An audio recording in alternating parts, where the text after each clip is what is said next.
Welcome to Reread. We're on Book 8 of the Young Jedi Knight series. This is called the Diversity Alliance. Yes, enter the Diversity Alliance, the big baddie that's going to be the villain for the second story arc. Nola is a Twi'lek. She's a Twi'lek. She has one of her head tails burned off. She was tortured as a slave.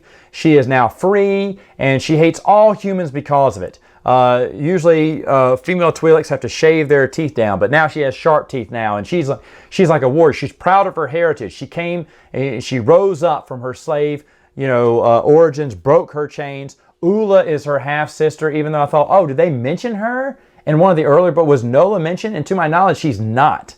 Yeah, I've been rereading this. I don't think she is. I could be wrong.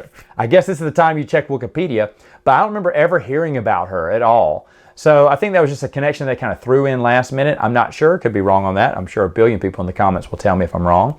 But she's got an interesting background. At first I thought, yeah, she's kind of over the top, cheesy, because people are wanting to join her Diversity Alliance. It's a band of Bith singers. She went, what do we need with musicians? They said, oh, they could sing, bards. They could sing good tales and rally more troops around us. She went, I guess so. And then it said the Bartok assassins want to join too. She went, ooh, I know what we can do with assassins. So she seems overly cheesy for a villain, but at the same time, she is hell-bent on revenge. She thinks all humans are nasty because the Empire was all humans and they were very nasty, and that aliens have been dug a raw deal. And you kind of see her point. You kind of see where she came from and where that misguided hate has been channeled and why she seems just angry and is out for revenge. Yeah, musicians aren't assassins. They won't kill people. I want to kill more of these, humans. I don't like them at all.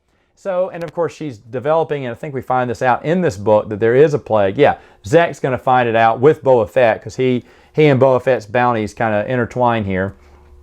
But, so she's finding ways to get rid of them. So she does, oddly enough, make sense. And she's a pretty good villain, and I don't think I gave her enough credit the first time I reviewed these because I just forgot, how much, for a villain to be over the top, that's kind of normal for a children's book. But for this one to have a little bit more depth, and Kevin J. Anderson and Rebecca Moesta put these two together, and I thought they did a very fantastic job. Zek, when he sees these people who died of this plague, he does mention the Death Seed plague that happened a few years back that was threatened to take back over. Of course, it's from Planet of Twilight. Probably the only mention of the last mention of Planet of Twilight we'll ever get. At least I don't know. I can't remember. Maybe New Jedi Order does reference it, but they reference it, so good for them.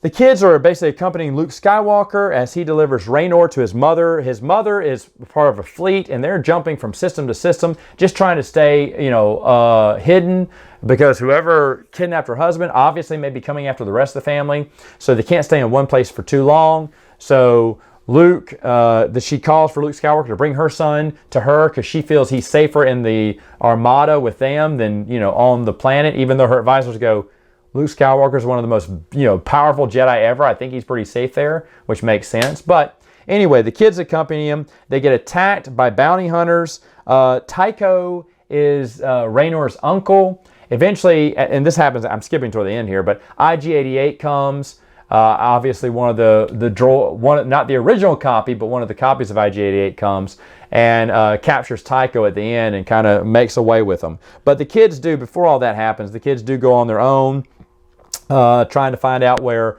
Raynor Thol's father went. They do come across Rabba, the Wookiee from the first story arc that we heard was dead. Lobaka's story, that he went back because they found a bloody knapsack on the planet floor, a backpack or something, and that means he's dead. But they never found a body, but maybe some carnivore ate him. I don't think Kevin J. Anderson had this plan to bring Rabba back. Because maybe at that midway point, I can't remember what book number that was, but did he know there was going to be more? Were they going to order more? Was he already putting seeds in there? It's hard to tell whether he meant to do this the whole time, because again, it's only a bloody backpack, and I didn't think anything of it. In fact, again, because it's been a while since I reviewed these, I just forgot that Rabba was alive. I was like, oh yeah, Rabba's in this. That's right. Then I remembered immediately the storyline behind her. She had gotten nicked by something, got blood all over her backpack. Rabba did, and decided, you know what? I'll just let everyone think I'm dead because I want to be free and kind of live on my own for a little while. And that what makes me think that's kind of far-fetched. And that's how Rabba found the Diversity Alliance, served the Diversity Alliance, doesn't like humans because humans, the Empire, enslaved Wookiees back in the day. I get it. But at the same time, so it's kind of a little far-fetched, so that makes me think it wasn't pre-planned. But it is kind of weird that they never found, it's a kid's book, so maybe a bloody backpack is all you needed to tell you that they were dead. But I don't know. I want to say he didn't have this plan, but he could have, because he could have known that the book series was selling well at this point, because after the first 2 or 3 books come out, they know they've got a hit, and they may have ordered more already by then. So who knows? But anyway, he tells his story about how he's gotten involved with the Diversity Alliance, and Lubaka doesn't think very much. He's kind of wary about this Diversity Alliance. This is the first time they've heard of them. Of course, Zeke encounters Boba Fett. They decide to work together. I should mention that Nola mentions that Boba Fett, how do I know you're Boba Fett underneath that mask? In fact, you could be a woman. It wasn't Princess Leia, Bosk, disguised as Bosk, and no one knew. Who's saying you're not a woman underneath that? And so later on, we were to find out it was Boba Fett's daughter. It wasn't Boba Fett at all. And Boba Fett, he does kind of act like Boba Fett, or she does kind of act like her father a little bit, but there are some telltale signs that, yeah, it may not have been Boba Fett, because the Slave 4 is never mentioned again. It's never used again. So maybe he's not flying the Slave 4 anymore. He's back on the Slave 1 next time we see him. So is the Slave 4 just one and done? Was it something that she just came up with? I don't know. But I doubt that Kevin Janderson wanted that to be the fake Fett. I doubt that was planned. But again, it could be, because how Nola is hinting around, she kind of feels that is not Boba Fett. Take off your helmet. You're not Boba Fett. You a female and everything. And that she's asking that makes me think that maybe Kevin Janderson originally wanted to do this. I don't know. Maybe so. Maybe I'm thinking too much into a children's book. But anyway, that's how it ends. Boba Fett and Zach decide to team up for a little while because they're on the same bounty together. But it's not like a friendship. It's just more of a necessity. Zach gets his man, or finds out what happens to the bounty he was on. So he's cutting his teeth in the bounty hunter world, and life goes on. In fact, after Uncle Tycho is captured, it basically kind of ends with the kids going back to Yavin 4 and planning for the next adventure, I guess.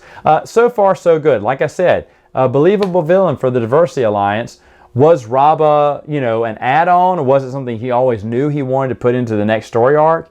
And did he always imagine Fett to be the actual daughter of Fett instead? I don't know. Those are good questions. The book's written so well that you could say both ways there.